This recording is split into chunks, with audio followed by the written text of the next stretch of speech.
집에서 영화를 보고 있었습니다. 그 노웨이 홈이라고 스파이더맨이 나오는 유명한 영화가 있는데 한참 보고 있는데 저는 이제 방 안에 있고요. 영화가 시작된 지 한 2시간이 지난 후에 제가 거실로 나가서 보고 있는 애들 영화 보고 있는 걸 봤습니다. 분위기를 보니까 가장 재밌는 부분을 보고 있는 것 같아요. 클라이막스죠. 그런데 이제 저는 앞 이야기를 전혀 몰라요. 애들은 쏙 빠져서 보는 거예요. 보니까 제가 눈에 보이는 화면은 스파이더맨이 셋이에요. 그때부터 이해가 안 갔어요. 왜 셋이지?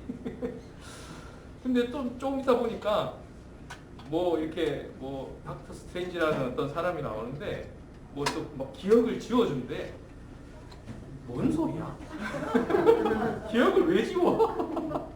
근데 애들은 쏙 빠져서 보는 거예요.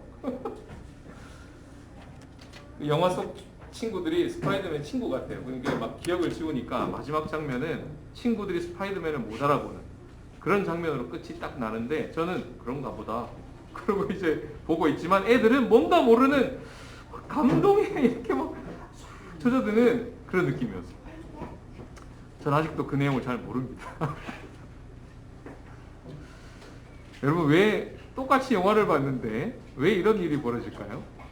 이유는 우리 아이들은 처음부터 봤고요. 저는 2시간 후에 봤기 때문에 그렇습니다. 오늘 우리가 읽은 본문은 마가복음에서 가장 절정, 클라이막스 부분인데 마가복음이라는 걸 작품으로 본다면 그 작품에서 가장 이제 하이라이트죠. 인상 깊은 장면인데 그 마가복음 쭉 이렇게 이야기 스토리 라인을 보면 처음 부분은 주간 단위로 이렇게 끊어집니다. 몇 주간, 1주간, 2주간, 주간 단위로. 그러다가 예수님이 성전에 딱 입성하시면 그때부터는 하루 단위로 끊어져요. 그러다가 오늘 마가복음 15장에 딱 도착하면 놀랍게도 시간 단위로 끊어집니다. 새벽, 그 다음 나오는 게 오전 9시 3시라고 되어 있죠. 근데 원래 시간은 9시 오전, 그리고 오후 12시, 오후 3시, 그리고 해가 져서 저물매 5번의 시간 타임라인이 나오면서 시간 단위로 쪼개서 설명하고 있어요. 그 말은 뭐냐 하면 이 마가복음이라고 하는 이 작품을 쓴 사람이 있겠죠. 그 사람이 우리를 여기 데려오고 싶었던 거예요. 여기. 거기가 어딜까요? 십자가. 근데 문제는 뭐냐면 마치 제가 영화에 2시간 후에 들어온 사람처럼 마치 드라마를 봐도 1회, 2회, 3회를 보고 마지막 회를 보는 거하고 그냥 마지막 회를 보는 거하고 느낌이 다르잖아요. 마가복음 1장, 2장, 3장을 쭉 계속해서 읽어왔고 그 이야기를 아는 사람이 15장에 딱 와서 이 클라이막스를 딱 읽는 거하고 그 전혀 이 스토리 라인을 전혀 모른 채 예수님 십자가 돌아가셨지. 알죠. 그 다음 3일 만에 살아나요. 알죠. 이렇게 읽는 거하고는 느낌이 완전히 다르다는 것입니다. 오늘 마가복음의 전체 스토리 라인을 이해할 수 있도록 도와가면서 오늘 이 클라이막스에 나오는 십자가 이야기가 오늘 우리에게 특별히 선교주의를 맞은 우리에게 하나님께서 뭐라고 말씀하시는지를 같이 듣고 또 선명하게 또 풍성하게 하나님의 말씀이 잘 들려지기를 소망하는 마음으로 함께 말씀을 나누고자 합니다. 첫 번째는요, 소리가 다르게 들립니다. 자, 오늘 본문에 보면 소리가 나옵니다. 어떤 소리냐면 예수님이 숨지기 직전에 나오는 소리인데요. 37절에 보시면 예수께서 큰 소리를 지르시고 이렇게 나오죠. 자, 어떤 소리였을까요? 상상해 보신 적 있으세요? 예수님이 어떤 큰 소리를 질렀을까? 십자가에서 이렇게 돌아가시기 직전이니까 그래도 예수님이잖아. 그러니까 예수님이니까 마치 이렇게 좀 멋있게 사자처럼 이렇게 막 소리 질렀을까요? 아니면 뭐 이렇게 앞에서도 약간 이렇게 엘리 이런 게 있었잖아요. 그러니까 막 하나님 이렇게 이런 소리를 질렀을까요? 자, 여기서 우리는 질문을 던져놓고 어떤 소리였을까? 이렇게 생각을 해보면 마가복음 1장하고 또 5장하고 9장에 나오는 비슷한 소리가 생각나게 되어 있습니다. 제가 1장 26절을 읽어드릴게요. 더러운 귀신이 그 사람에게 경련을 일으키고 큰 소리를 지르며 나오는지라. 요게 드라마 1회에 나오는 큰 소리였어요. 3회로 가보겠습니다. 5회로 가볼게요. 5장 7절에 보시면 거라사 지방에 더러운 귀신 들린 사람이 어떻게 해요? 큰 소리를 지르며 부르짖으며 이르되 지극히 높으신 하나님의 아들 예수여 나와 당신이 무슨 상관이 있나이까. 여기도 큰 소리 나오죠. 9회로 가봅시다. 9장 26절에 보면 변화산 아래 귀신 들린 아이가 나오는데 그가 귀신이 소리 지르며 아이로 심인 경련을 일으키게 하고 할 때 소리를 질렀다가 요게 오발에 요게 딱 생각이 나면서 예수님이 십자가에서 큰 소리를 질렀다는 게 이게 막 천둥처럼 멋있게 웅장하게 승리하는 개선 장군처럼 와 하면서 소리 지른 게 아니라 마가복음에서 계속 보여줬던 귀신 들린 자의 모습, 그 소리일 수 있겠다. 그러니까 그 소리를 듣고 있으면 역시 예수님이야 멋있게 돌아가시네 이게 아니고 너무 무섭다, 너무 비참하다, 어떻게 저렇게 돌아가실 수 있지? 이렇게 생각할 수 있도록 그렇게 적고 있습니다. 실제로 예수님은요 십자가 지시기 전에 본인 스스로 하나님으로부터 본인이 하나님이 주시는 진노의 잔을 마셔야 된다고 말씀을 미리 하셨어요. 그리고 지금 그 잔을 마시고 계시는 중이십니다. 그러니까 얼마나 그 자리가 비참하고 무섭고 그랬겠어요. 왜 예수님이 이런 비참한 소리를 내시면서 이 큰 소리를 내시면서 돌아가셔야 했을까요? 이유는 그 예수님이 나의 모습으로 돌아가셔야 했기 때문에 그렇습니다. 그 예수님의 모습이 내 모습이었던 거예요. 그러니까 1장, 5장, 9장에 나오는 그 큰 소리 나는 그 귀신 들린 자의 소리 있잖아요. 그 소리는 결국 내 소리인 거예요. 그 이야기를 다 뜯어보면, 읽어보면 분명히 귀신 들린 자 또는 그 안에 귀신이 예수님이 누군지를 알아봐요. 근데 놀랍게도 알아는 보는데 그 알아보는 것답게 반응을 하진 않아요. 그게 우리 모습일 수 있습니다. 오늘 본문에도 보면 그보다 더 못한 사람이 나와요. 34절에 예수님이 이제 네 명차를 달고 그 이름을 바꿔주시기 위해서 예수님이 네 명차를 달고 돌아가시는 장면이거든요. 그런데 그런 상황을 전혀 이해 못하는 35절에 곁에 섰던 자들은 희롱하듯이 어머 엘리야를 부르네. 정신을 들게 신포도주 좀 가져와서 마시게 좀 해봐. 그래서 예수님이 진짜 내려오는지 한번 보자. 그럼 내가 믿을게. 이런 느낌으로 희롱하듯이 이야기를 합니다. 예수 믿으면 뭔가 좀 잘 돼야지. 일이 잘 되는 걸 보면 예수님 살아계시네. 그럼 내가 믿을게. 한번 보여줘봐. 이런 느낌이에요. 그게 우리일 수 있습니다. 지금 마가복음에서 이야기하고 있는 그 귀신 들린 자의 모습이 혹시 우리의 모습 아닐까? 이렇게 읽을 수 있도록 이야기를 끌어가는 것이죠. 사실 누군가에게 너 귀신 들린 사람이지? 이렇게 말 듣기만 해도 굉장히 기분 나쁘잖아요. 근데 그보다 심한 말을 들은 사람이 있습니다. 마가복음 안에. 그게 누구냐 하면 우리가 잘 아는 베드로예요. 그것도 사람에게 베드로가 들은 게 아니라 예수님께 그 말을 들었어요. 마가복음 8장에 보면 33절쯤 이런 게 나옵니다. 사탄아 내 뒤로 물러가라. 아마 베드로는 이 말 듣고 정말 화들짝 놀랐을 거예요. 예수님 십자가 지신다고 처음 얘기를 하니까 베드로가 결코 그렇게 하면 안 된다고 얘기했을 때 예수님이 베드로에게 한 말이에요. 예수님이 지금 베드로가 되신 거예요. 예수님이 김선용이 된 거예요. 예수님이 우리가 되신 겁니다. 그래서 큰 소리를 지르고 숨지신 거예요. 오늘 마가복음 클라이막스 부분에 읽으면서 의문이 생깁니다. 다 버릴지라도 자신은 버리지 않겠다고 했던 사람 누구죠?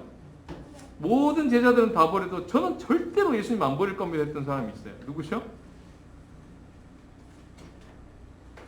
베드로예요. 근데 베드로가 오늘 본문에 나옵니까? 없어요. 베드로 어디 갔지? 이렇게 읽는 사람이 베드로 없네. 또 좌우편에 예수님께서 예수님 옆에 좌편에 한 자리, 우편에 한 자리 좀 주세요 했던 사람이 있어요. 제자 중에. 야고보 요한이죠. 지금 있어요? 좌우편에? 없어요. 뭐 강도가 있네? 이렇게 돼요. 야고보 요한은 어디 갔지? 그러면 그 3인방 빼고 나머지 9명, 12제자 전체 한 명이라도 오늘 본문에 보여요? 아무도 없어요. 단 한 명도 없어요. 그럼 질문. 진짜 없을까요? 이 이야기가 노리고 있는 게 있어요. 베드로가 어디 있을까요, 지금? 없는데 있어요. 어디 있을까요? 큰 소리를 지르고 돌아가신 그 십자가 위에 베드로가 있는 거예요. 그 위에 저와 여러분이 있는 겁니다. 그래서 예수님을 믿습니다라는 말은 예수님이 내 죄 때문에 돌아가셨다는 것을 동의합니다 이런 말이 아니고, 그 예수님이 2000년 전에 십자가를 지셨을 때 저도 예수님과 함께 십자가에서 죽었습니다 라는 것을 받아들여요. 이게 예수님이 나를 대신해서 죽었다는 말의 진짜 의미예요. 그래서 베드로도 나중에 이 사실을 깨닫고 자신이 편지를 하나 쓰죠. 베드로전서에. 거기에 이렇게 씁니다. 베드로전서 2장 24절에 친히 나무에 달려 그 몸으로 우리 죄를 담당하셨으니 이는 우리로 죄에 대하여 죽고 의에 대하여 살게 하려 하시니라. 이게 바로 신앙생활이 시작되는 지점이죠. 하나님이 우리를 선교하실 때 우리에게 일어나는 가장 첫 번째 반응, 그게 뭡니까? 예수님이 우리를 참 사랑하시네, 이것도 맞지만 더 정확하게 복음을 딱 부딪히면 제일 첫 번째 반응이 뭐냐면 내가 왕이 아니네, 이거예요. 어머, 내가 주인이 아니네. 완전 속았네. 소스라치게 놀라면서 그럼 왕이 누구야? 내 인생의 왕은 누구야? 예수님이네. 하나님이 주인이시네. 십자가 위에서만요, 요 주어가 바뀝니다. 십자가 아래서 이렇게 쳐다만 보고 있으면 주어가 잘 안 바뀔 수 있어요. 그러나 십자가 위로 올라가면 주어가 바뀌게 돼 있어요. 나에게서 하나님. 39절에 로마 황제를 왕으로 평생 모시고 살았던 백부장.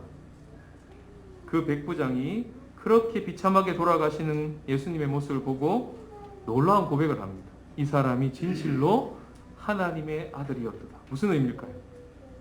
한마디로 말하면 그가 왕이라는 거예요.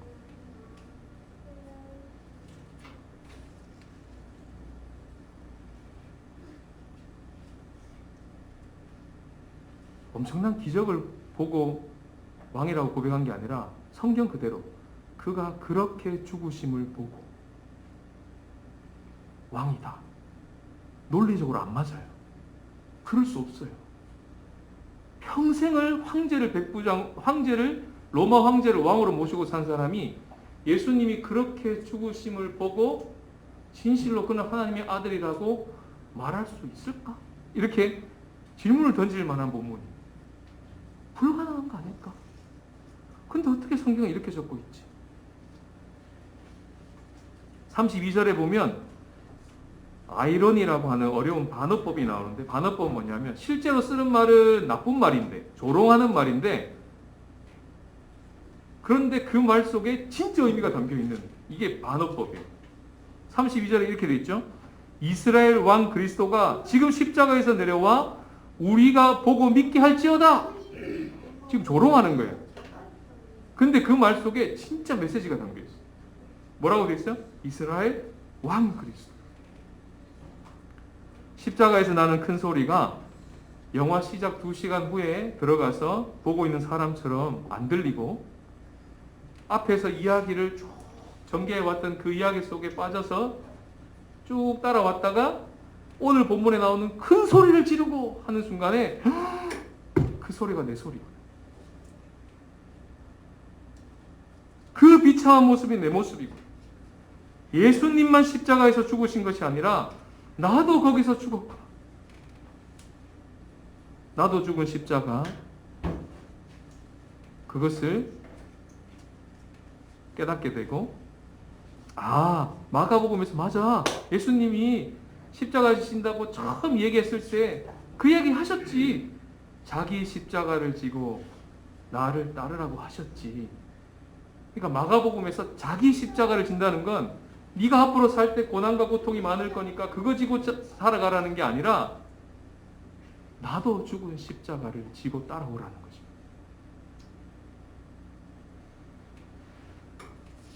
이 복음을 받아들이게 되면, 그러면 선교는 누가 하는 것이 될까요? 하나님이 하시는 것이다. 주어가 바뀌죠. 내가 선교를 하는 것 같았는데 선교는 하나님이 하시는 것이 되고, 그럼 우리는 뭘 하게 되냐면 하나님을 잘 따라가기만 하면 됩니다. 주어가 동사를 따라가잖아요. 문법적으로. 오늘 본문에 보시면 베드로가 백부장을 선교했나요? 오늘 본문에 뒤이어 나오는 아리마대 요셉이라는 아주 사내들인 공의에 지도자가 나오는데, 야고보 요한이 또는 베드로가 아니면 12제자 중에 한 명이 지금 아리마대 요셉을 선교했나요? 아니에요. 보란듯이 그들은 지금 실패하고 있어요. 근데 놀라운 복음은 제자들의 실패가 하나님의 실패가 아니라는 것입니다.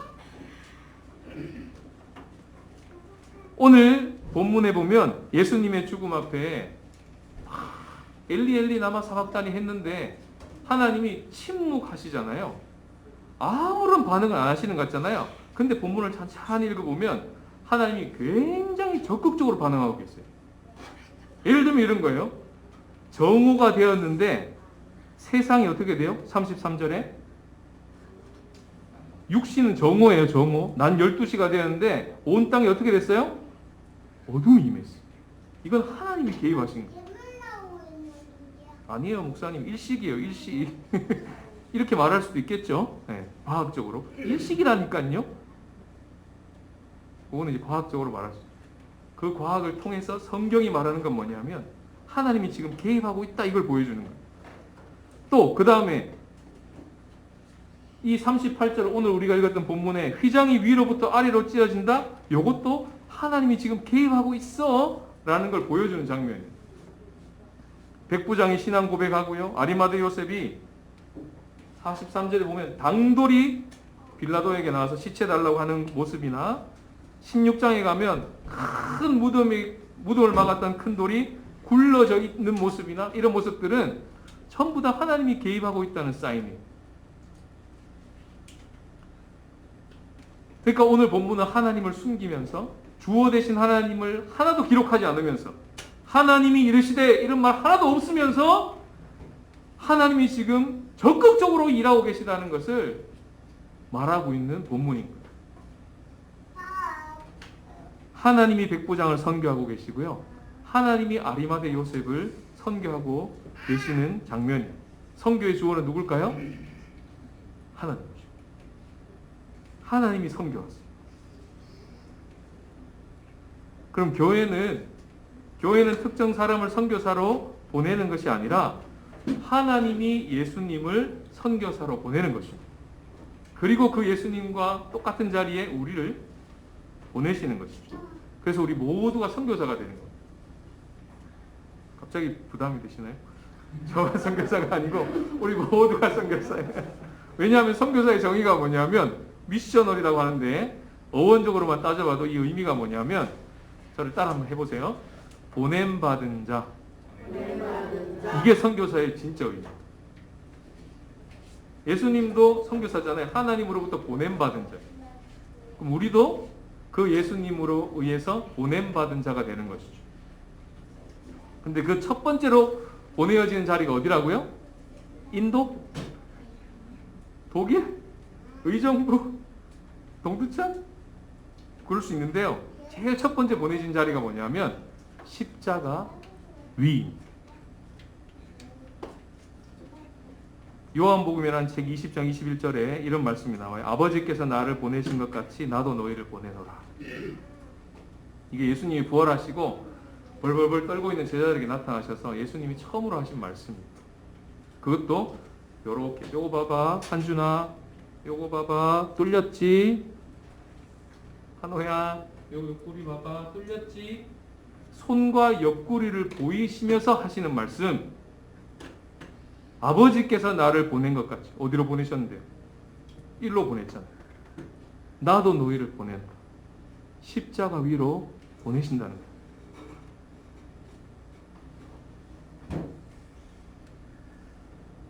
그 자리에서만 우리는 보냄받은 자의 삶을 살 수 있기 때문에 그래요. 그렇지 않으면 우리가 하나님 자리에 올라가요. 그 자리가 어디죠? 보내는 자리. 그건 하나님이 하시는 거예요. 우리는 언제나 보냄받은 자예요. 어디서 갈릴까요? 큰 소리가 어떻게 들리냐에 따라 달리는 거예요. 이 큰 소리가 예수님 소리네 이렇게만 들리세요? 그러면 보내는 자 하나님 자리를 차지할 가능성이 많아요. 근데 그 큰 소리가 저게 내 소리네. 야, 저렇게 비참하게 돌아가시는 저 마치 귀신 예수님을 향해서 귀신 들린 자라고 말할 수도 없잖아요. 그럴 수 없잖아요. 그럴 만한 모습을 지금 보이시면서 돌아가시는 저 소리가 내 소리네. 그렇게 낯설게 들으면서 그 십자가 위로의 초대를 받은 자는 보내는 자의 자리에 설 수가 없습니다. 보냄받은 자의 자리에 서게 되는 것이죠. 내가 죽은 십자가를 지고 주어가 바뀐 자. 그래서 보내는 자에서 보냄받은 자의 자리로 나가는 게 선교사의 자리. 그게 우리 모두가 부름받은 자. 그래서 소리가 다르게 들리는 거죠. 두 번째는요. 방향이 다르게 보입니다. 오늘 본문에 예수님이 큰 소리를 지르시고 숨지시죠? 그리고 일어난 첫 번째 반응이 38절에 나옵니다. 제가 읽어드릴게요. 이에 성소휘장이 위로부터 아래까지 찢어져 둘이 되니라. 사람이 찢었다면 이쪽에서 하나 잡고 이쪽에서 하나 잡고 찢어! 그러면 쫙 찢어지면 어떻게 찢어질까요? 아래에서부터 위로 뚜루룩 찢어지겠죠. 그런데 지금 방향이 어떻게 돼 있어요? 위에서부터 아래로 찢어졌다는 말은 사람이 찢은 게 아니야 이 말이에요. 그리고 또 하나는 뭐냐 하면 하늘의 현실, 그러니까 하나님의 현실, 하나님의 나라, 하나님께서 이루시고자 하시는 하나님의 뜻, 그것이요 하늘에서만 이루어진 게 아니고 이제 땅에서도 이루어지고 있단다. 이게 이 땅에서도 지금 시작됐어 하나님의 나라가 라는 것을 보여주는 장면이라는 것이죠. 마가복음 전체 이야기를 보면 이 장면을 읽는 순간 히브리서가 생각나는 것보다 먼저 예수님이 세례받은 장면이 생각날 수 있습니다. 마가복음 1회를 봤기 때문에 그래요. 이 장면을 딱 보면서 마가복음 1회인데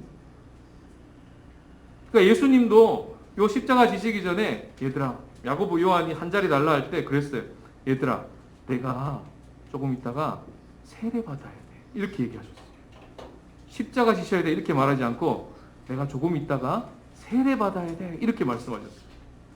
그러니까 십자가가 지는 게 세례 받는 거란다라고 예수님이 힌트를 주셨어요.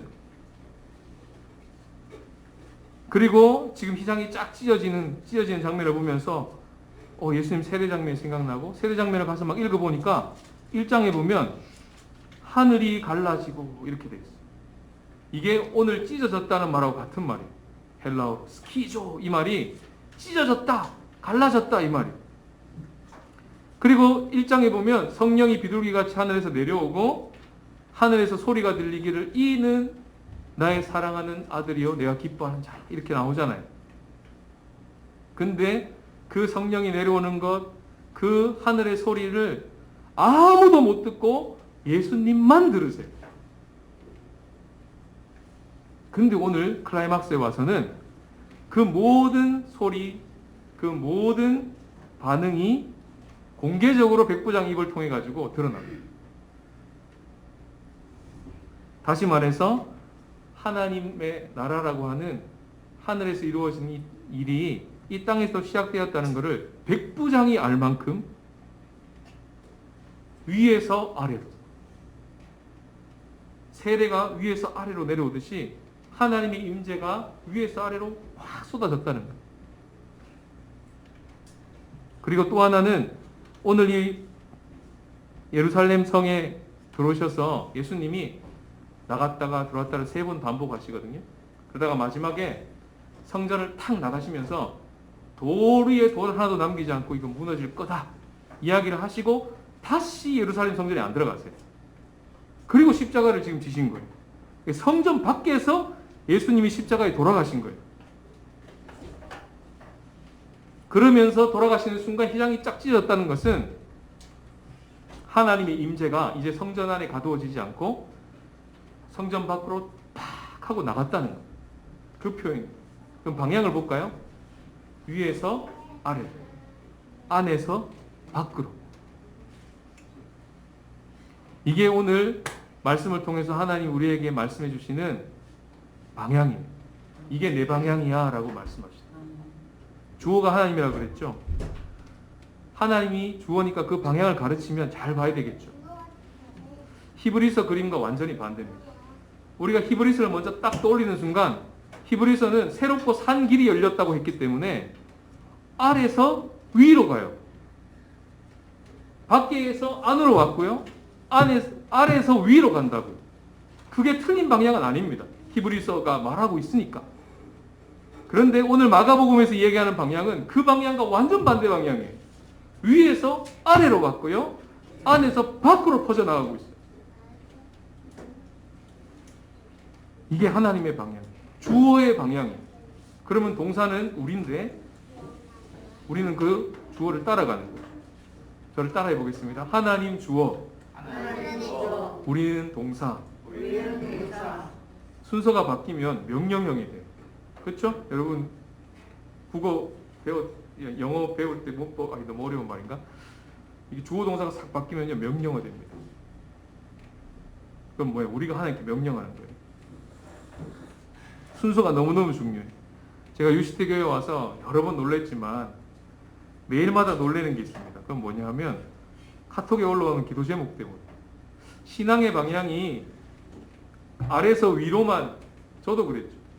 정말 이거밖에 없었던, 이거면 다인 줄 알았던 그런 사람인데 하나님과의 관계에만 집중하는 저였어요. 그 히브리서만 있는 거죠, 저한테. 근데 그것도 중요한 기도죠.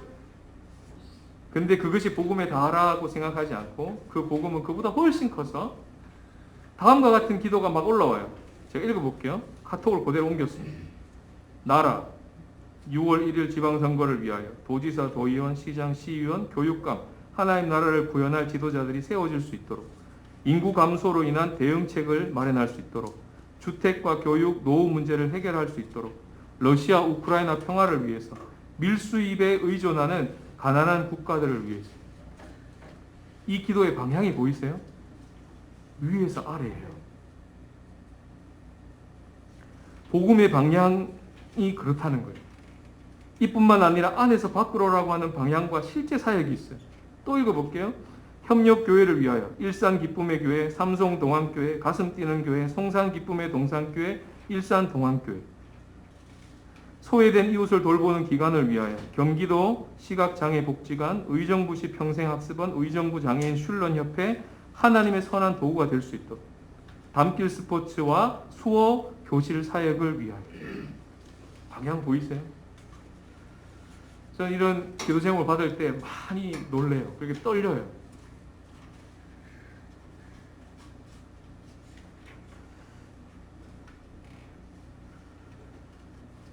이게 마가복음에 나타난 하나님의 선교의 방향성입니다. 그러니까 사실은 백부장하고 아리마대 요셉은 밖에 있는 사람이에요. 근데 그들이 안으로 들어온 거예요. 왜? 하나님 임재가 안에서 밖으로 확 나갔어. 숨지신과 동시에. 사실 마지막 숨을 이게 원어거든요. 숨졌다는 말은 die가 아니고 마지막 숨을 후 내셨다 이런 뜻이에요. 숨졌다. 사실 성령을 후 불어넣으시는 장면이거든요. 그로 인해서 임재가 하나의 임재가 이 성전 안에서 팍 하고 밖으로 터져나갑니다. 백부장이 안으로 들어올 만큼 아리마대 요셉이 안으로 들어올 만큼. 근데 두려운 건 뭐냐면 안에 있었다고 생각하는 사람 베드로, 야고보, 요한 그들은 안에 있었다고 생각했죠. 근데 이 십자가 현장에서 완전히 외부인으로 나옵니다. 두려운 거죠. 바울도 편지 쓸 때 고린도전서에 자기가 복음을 다 전파해 놓고 자기가 거기서 탈락될까 봐 두렵다 이런 말을 한 적이 있어요. 그래서 그랬던 것 같아요. 여러분 규호가요 지폐를 막 잘라요. 규호 그럴 수 있죠. 근데 이 규호가 자른 지폐는 원상복귀가 됩니다. 제가 이 이야기를 할 수 있는 건 우리 사모님의 책을 읽었기 때문에 사모님이 쓰신 책에 예화가 나와요. 규호가 지폐를 막 세뱃돈 받았는데 다 잘라버렸어. 근데 그건 원상복귀가 돼요. 그래서 원래 돈으로 바꿨어요. 그런데 하나님이 휘장을 찢어 놓은 거는 원상복귀가 찢었다는 건 뭐냐면 원상복귀 없음 이거예요. 다시는 옛날로 돌아갈 수 없음. 하나님의 임재가 다시는 성전 안에 가두어질 수 없음. 온 세상으로 퍼져나감. 이런 말. 그래서 오늘 본문의 43절에 보면 아리마대 요셉을 소개하기를 이렇게 소개합니다. 하나님의 나라에 들어간 자, 완료형, 과거형으로 표시하지 않고요. 참 신기하게 하나님의 나라를 뭐한 자? 기다리는. 현재.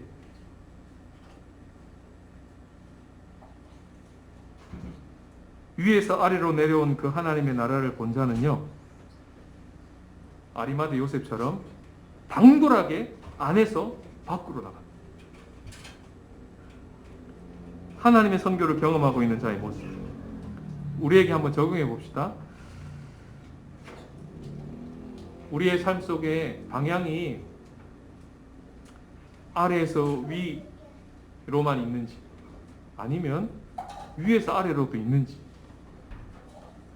밖에서 안으로만 있는지 아니면 안에서 밖으로도 있는지 이미 이 교회를 통해서 하나님이 역사하고 계시는 그 방향성을 보면서 우리의 삶 속에 방향이 복음의 방향이고 하나님의 방향인지를 점검해 보면 좋을 것 같습니다. 마지막으로 오늘 본문에 주목했던 이 소리와 방향, 큰 소리와 위에서 아래로라고 하는 이 두 가지 컨셉을 묵상하면 묵상할수록 이게 복음이구나. 이게 하나님이 주어시고 하나님이 선교하고 계신다는 사인이구나 라는 것을 묵상하게 됩니다. 그리고 결정적으로 한 가지 오늘 읽지 않았던 아직 보지 않았던 16장 7절을 다 같이 한번 읽어보겠습니다. 16장 7절 시작. 가서 그의 제자들과 베드로에게 이르시기를 예수께서 너희보다 먼저 갈릴리로 가시나니 전에 너희에게 말씀하신 대로 너희가 거기서 배우리라 하라 하는지라. 아멘. 마가복음은 사실 6, 8절로 끝납니다. 뒤에는 부록인데요. 읽어보면 예수님 부활했는데 여자들도 제자들도 다 실패하고 있어요. 부활한 소식을 전하라고 이렇게 메시지까지 줬는데 여자들이 두려워서 아무 말도 못하더라 하고 끝나요. 영화 끝이 완전 헐이죠. 이렇게 끝나면 안 될 것 같잖아요. 부록을 붙였는데 오늘 본문에 보면 베드로가 실패하고 있다는 것을 제자들과 베드로를 분리하면서 표현해요. 제자들과 베드로가 뒤에 딱 서 있어요.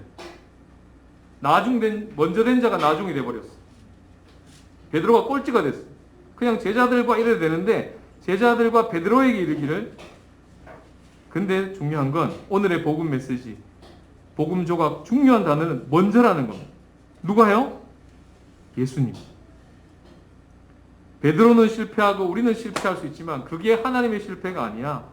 너희들의 실패보다 나의 의지가 더 크고 강하단다. 이 메시지로 마가복음 끝나는 것입니다. 그래서 갈릴리로 초대받아 가면 마가복음 1장에 갈릴리에서 베드로를 다시 초대하는 장면을 듣게 되죠. 우리가 잘 아는 1장 말씀에 보면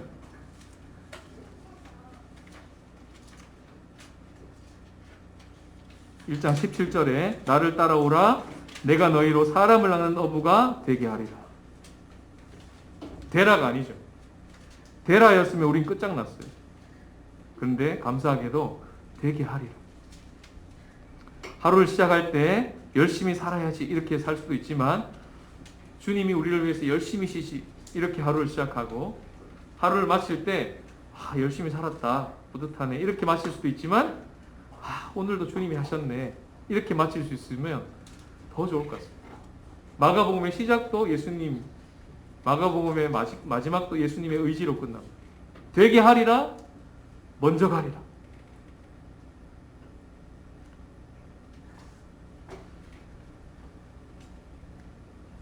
우리를 이제 갈릴리로 초대하시는데요. 그 갈릴리나 일상에 가면 항상 우리는 컨셉이 어떠냐면 영화 시작했는데 15분 늦게 들어온 사람 같은 컨셉이에요.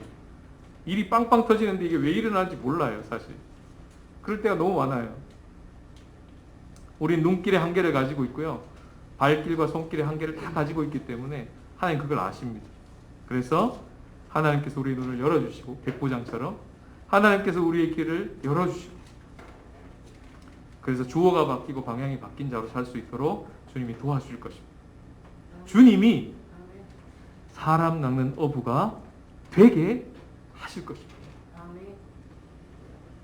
지금 기도하겠습니다. 지금 함께 주신 말씀을 생각하시면서 함께 기도하는 시간 가지겠습니다. 주님 백부장처럼 우리의 눈을 열어주십시오. 우리의 귀를 열어주십시오. 십자가에서 들려오는 그 큰 소리가 내 소리로 들리게 해주십시오. 주어가 나에게서 하나님으로 바뀔 수 있도록 도와주시고 휘장이 위에서 아래로 찢어졌듯이 돌이킬 수 없고 거부할 수 없는 하나님의 나라가 시작되었음을 믿고 보게 하십시오. 주님을 잘 따라서 그 동선을 따라서 잘 보냄받은 자의 삶을 살아갈 수 있도록 사람 낚는 어부가 되게 하시겠다는 이 주님의 의지를 붙들고 이 시간 함께 기도하는 시간 갖도록 하겠습니다. 같이 기도하시겠습니다.